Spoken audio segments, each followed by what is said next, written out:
In a world hidden from human eyes, a war has raged in the shadows for centuries. A war between two powerful species, vampires and werewolves. And now, the secret behind this endless bloodshed is about to be revealed.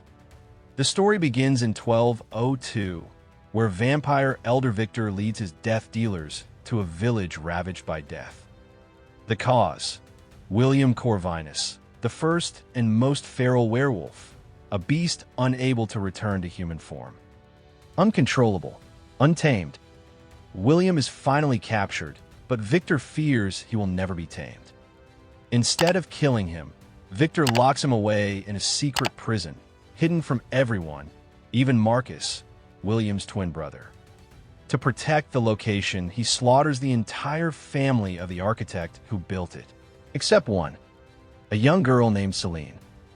She's on the run with Michael Corvin, a hybrid of vampire and werewolf, the first of his kind. As they try to find safety, a new threat awakens beneath the surface. Marcus Corvinus, the last surviving vampire elder, rises from centuries of slumber, transformed. His ancient vampiric powers have evolved, granting him bat-like wings, razor claws, and the ability to absorb memories through blood. Marcus has only one goal: free his brother William and reunite with him, to bring about a new reign of darkness. Meanwhile, Craven, the treacherous vampire who once wanted to seize control, is killed by Marcus, who sees through his betrayal and has no further use for him. Marcus begins hunting Celine and Michael because they hold the key to William's prison. Marcus is more than an elder now. He knows Celine is the missing piece in the puzzle, and he'll do anything to find her. Celine and Michael take refuge in a remote safe house where they grow closer. The bond between them deepens, torn between fear and passion. Michael struggles with his new identity, a hybrid torn between two worlds, while Celine is haunted by the memories of her family's murder. But peace is short-lived. Marcus finds them. In a brutal battle, Michael is wounded and Celine barely escapes. Desperate for answers, Celine seeks out Andreas Tanis, a vampire historian exiled by the Coven. Tanis reveals everything. Marcus was the first vampire turned by the immortal Alexander Corvinus, the only survivor of a great plague. Alexander's DNA mutated, making him the progenitor of both vampire and werewolves lines, Marcus and William. William, bitten by a wolf, became the first werewolf.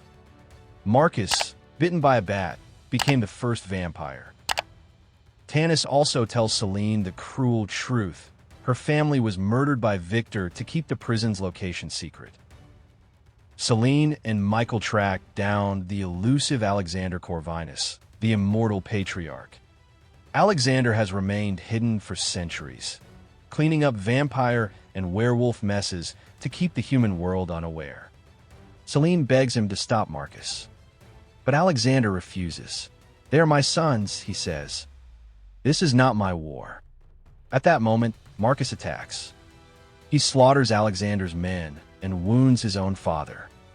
Alexander, with his dying breath, tells Celine to finish what he could not. However, he does offer something else: his blood. Alexander's blood, given as he dies, awakens new strength in Celine. She will be more than a vampire. Something evolved, something powerful enough to stop Marcus. Using the key hidden in Tanis's pendant, Marcus flies to a remote forest temple, William's prison. He unleashes his brother, who emerges as a monstrous white werewolf, savage and mindless. Together, they plan to remake the world in their image. But Celine and Michael arrive. Michael battles William in a savage showdown, beast against beast. Their fight is brutal, with Michael barely overpowering the ancient werewolf. With a final blow, he kills William, ending the werewolf plague at its source. Meanwhile, Celine faces Marcus. It's a battle of wings and speed, blood and vengeance.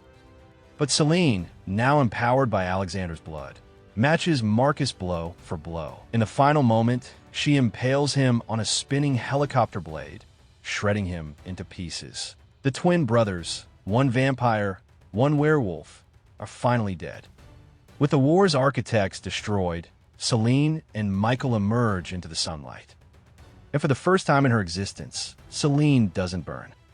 Alexander's blood has changed her forever. She is no longer just a vampire. She's something beyond, something new. As the sun rises, so does the hope of a new world, free from the chains of the past. But in the shadows, new threats may be waiting. In a world where blood ruled and secrets lay buried for centuries, one woman changed everything. This was the story of Underworld, Evolution. If you enjoyed this breakdown, don't forget to like, share, and subscribe to Filmy Recaps for more epic stories, one film at a time. Until next time, stay in the shadows.